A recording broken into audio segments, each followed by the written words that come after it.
একটি বোন প্রশ্ন করেছে, দিদি ভাই অম্বুবাচী চলাকালীন তুমি বলছো মাতৃশক্তি বা মাতৃশক্তির চিত্র বা মূর্তি একটু ঢেকে রেখে সেবা পুজো করতে, যাতে সবাই চট করে সেই মূর্তি যেন দর্শন না করে। তাহলে আমি কি করব? আমার বাড়িতে তো রাধারানী আছে, সেই রাধারানীকে আমি কিভাবে সেবা দেবো, পুজো দেব? আমার কি করণীয়? এই প্রশ্নটি ছোট্ট একটি বোন করেছে। এবার আমি সেই প্রশ্নের উত্তর আমি কমেন্ট বক্সে দিতে পারতাম, কিন্তু দিনই কেন এত সুন্দর একটি প্রশ্ন করেছে, যার উত্তরটা আমি ভিডিওর মাধ্যমে দিতে চাচ্ছি। কারণ আমাদের প্রত্যেকের ঘরেই কিন্তু এখন রাধাকৃষ্ণের আমরা কিন্তু পুজো করি।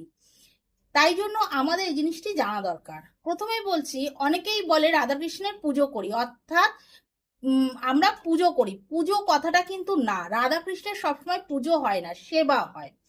আর মাতৃশক্তির যে 51টা পীঠ আছে, যে পীঠস্থানগুলো আছে, সেখানে কিন্তু অম্বুবাচীর ব্রত পালন করা হয় সঠিক নিয়মে।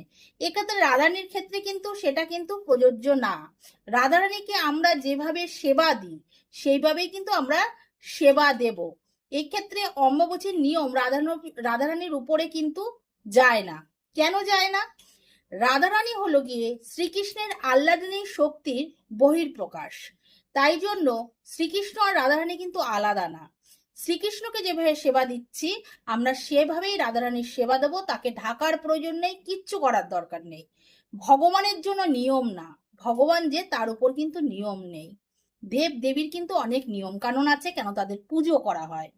যাই হোক, ভিডিওটা যদি ভালো লেগে থাকে অবশ্যই একটা লাইক, কমেন্ট, শেয়ার দিয়ে পাশে থাকবে।